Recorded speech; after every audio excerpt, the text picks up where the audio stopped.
మేము పార్లమెంటులో చర్చలకి ఈ భారతదేశంలో ఉన్న ఏ సంస్థలు కూడా అతీతం కాదు.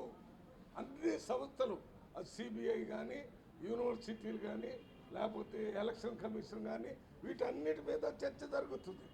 ఎస్ఐఆర్ అనేది మనకు పార్లమెంటుకు తెలియకుండా, ప్రైమ్ మినిస్టర్కి తెలియకుండా, పార్లమెంటు సభ్యులకి తెలియకుండా జరిగేటటువంటి ప్రక్రియ కాదు. అది చర్చ జరగాల.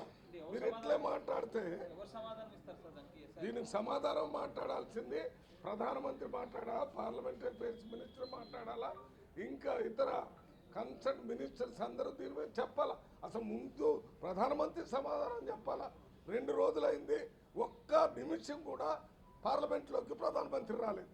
మా ఇంకో డిమాండ్ ఏంటంటే ప్రధానమంత్రి సదన్ మే ఆవో, ఇస్కా సమాధానం దేవో అనికే ఈ స్లోగన్ కూడా చేస్తున్నాం. అంటే నువ్వు అసలు హౌస్లోకే రాకపోతే పార్లమెంట్ అంటే మీకు అసలు విలువే లేదు. పార్లమెంట్ లేకుంటే పరిపాలన చేయాలనే ఆలోచన అది రష్యాలో పుతిన్ గారు వాళ్ళంతా చేస్తే నడుస్తుంది. ఇది ఇండియాలో నడవదు.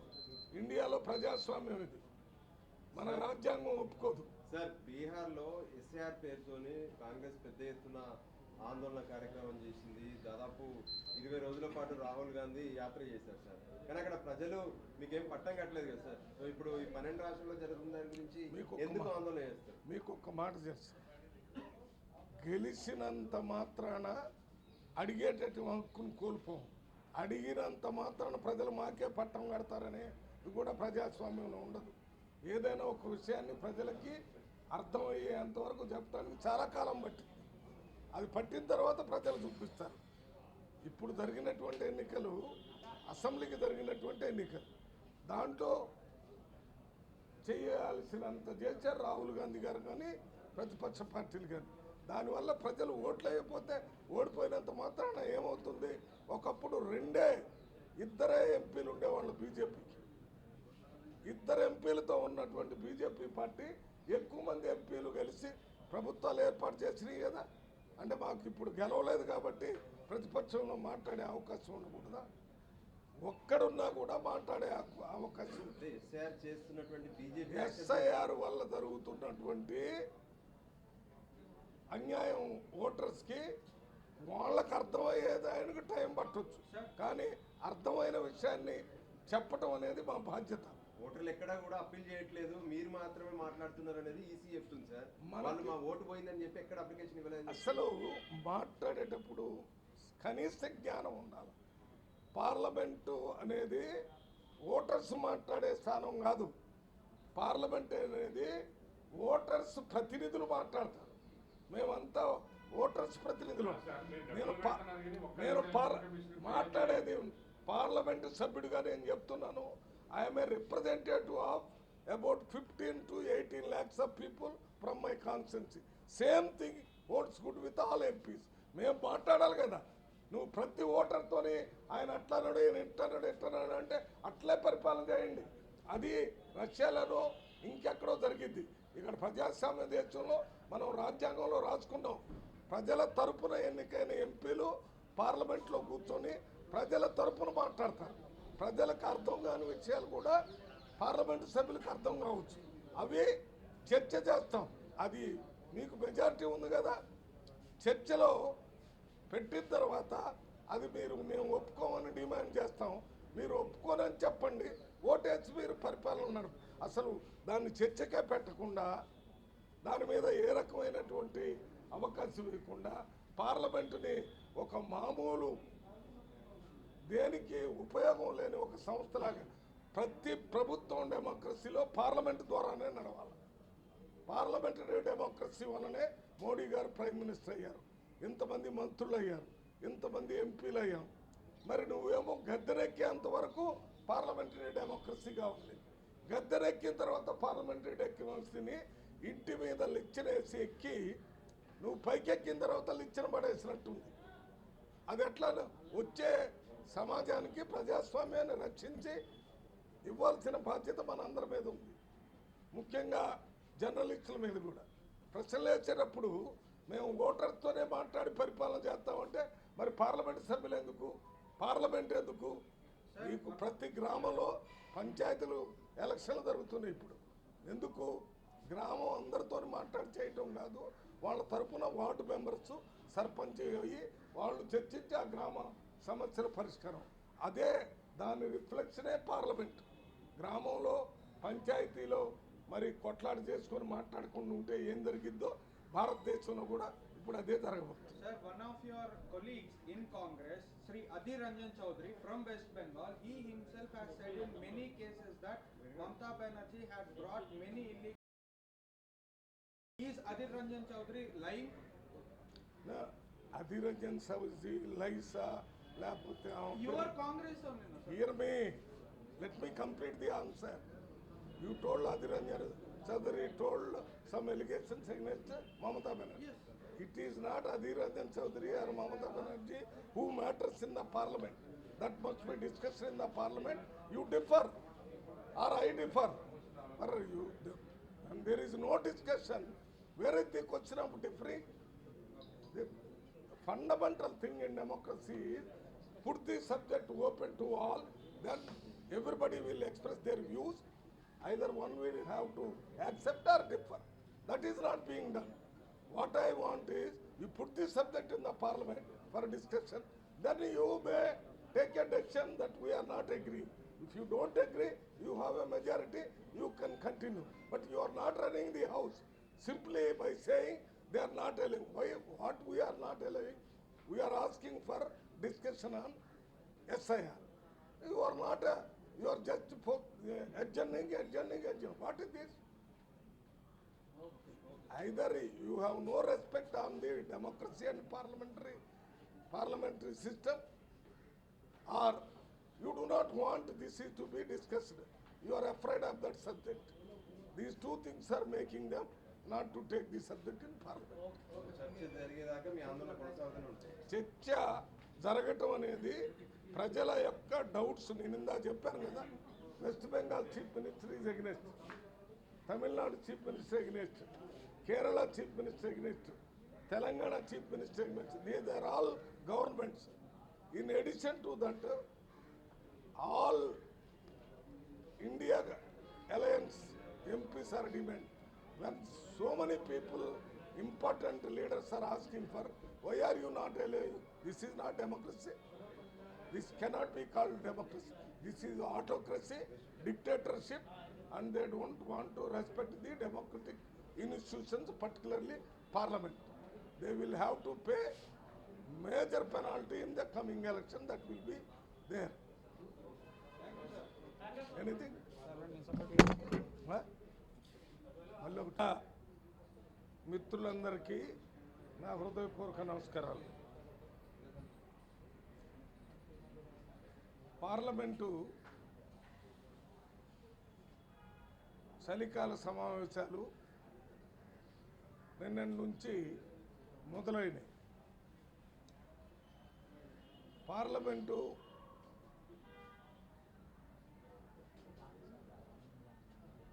నిన్న పనిచేయలేదు, ఇవాళ పనిచేయలేదు.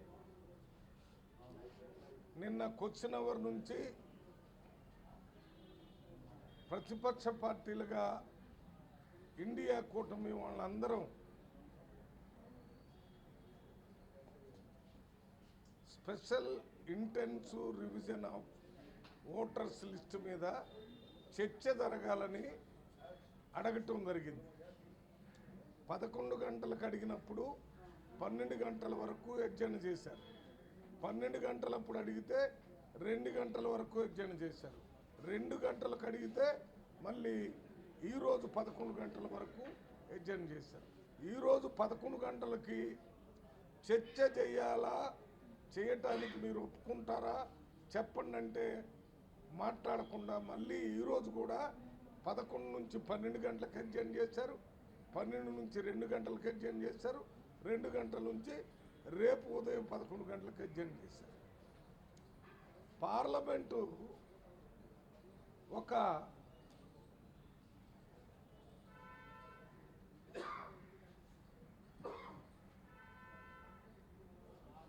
డ్రామా వేసే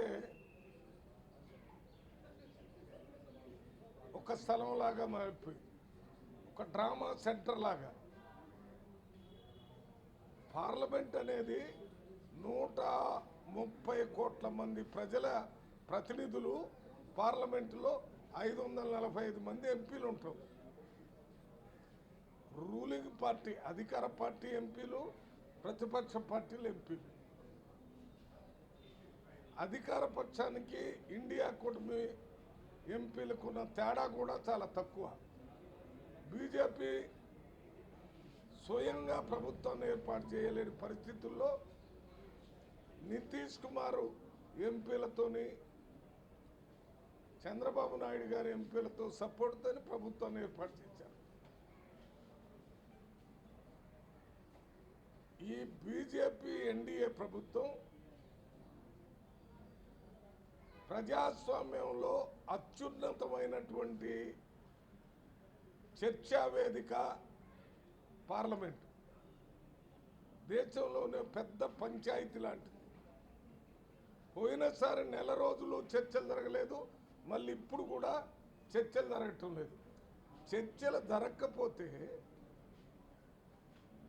చర్చలు జరగనీయటం లేదని ప్రధానమంత్రి గారే ప్రెస్ మీట్ పెట్టి ప్రతిపక్షం వాళ్ళు డ్రామాలు చేస్తున్నారని చెప్తున్నారు.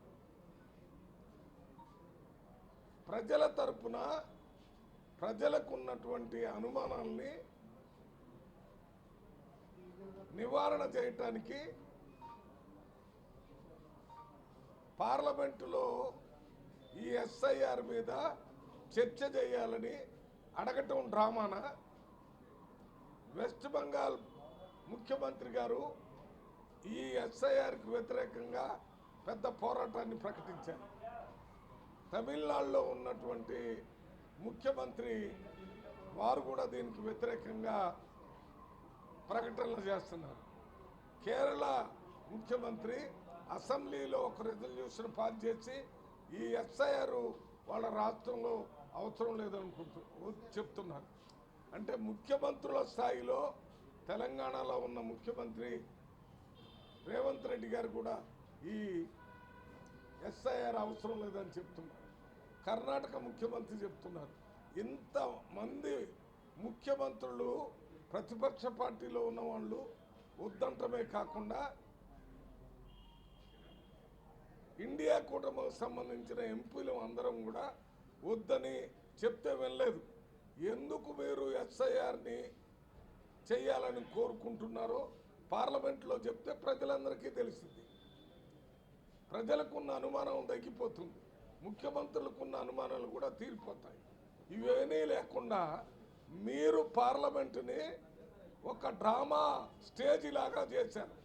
మీరు రావటం, క్వశ్చన్ అవర్లో స్పీకర్ గారు మాట్లాడటం, ఆ మాట్లాడేది మాత్రమే టీవీలో కనపడటం, అధికార పార్టీ స్పీకర్ మాట్లాడిందే ప్రజలకు కనపడింది. వారు క్లాసులు ఇస్తుంటారు, ప్రతిపక్షం పార్లమెంటు నడవనీయటం లేదు. వారి ప్రజలకి మేము ఎందుకు అడుగుతున్నాము ఎస్ఐఆర్ మీద అనేది వాళ్ళకి తెలియటం లేదు. క్వశ్చన్ అవర్లో ఒక 5 నిమిషాలు వారు ప్రతిపక్ష పార్టీలన్నింటినీ విమర్శించి ఎడ్జెండ్ చేస్తున్నారు.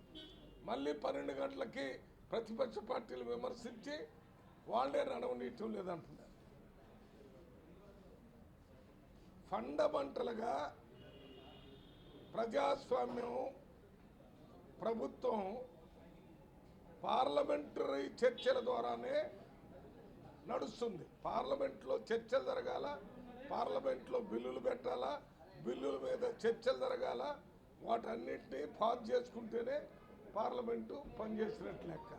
అంటే మీకు మెజారిటీ ఉండి మీకు కావలసిన బిల్లులన్నీ మేము సపోర్ట్ చేయకుండా మీకు మెజారిటీ ఉంది కాబట్టి ఏకపక్షంగా బిల్లులు కూడా పాస్ చేసుకుంటున్నారు. ఇది రాజ్యాంగానికి వ్యతిరేకంగా పనిచేసే ప్రభుత్వం, డెమోక్రసీకి వ్యతిరేకంగా పనిచేసే ప్రభుత్వం. వాళ్ళు అనుకుంటున్నారు ప్రతిపక్ష పార్టీలో ఉన్న ఎంపీలు ఏమీ చేయలేరు, మా మాటలు మా చేతల ద్వారా ప్రజల్ని మేము ఎప్పుడు మెప్పించి మేమే అధికారంలో కొనసాగాలని ఆలోచన చేస్తున్నారు. ఇది చాలా దుర్మార్గమైనటువంటి చర్య. దీన్ని వెంటనే ఆఫ్ చేసి ఇప్పటికైనా మీరు ఎస్ఐఆర్ అంటే special intensive revision of votes ఎందుకు చేస్తున్నారో చెప్పండి. మేము ఒప్పుకోకపోయినా ప్రజలకు తెలిసేటట్టు చేయండి. మీకు మెజారిటీ ఉంది, మీరు చర్చలు చేయండి. మీరు అసలు చర్చలకే అవకాశం లేకపోతే పార్లమెంట్ ఎందుకు?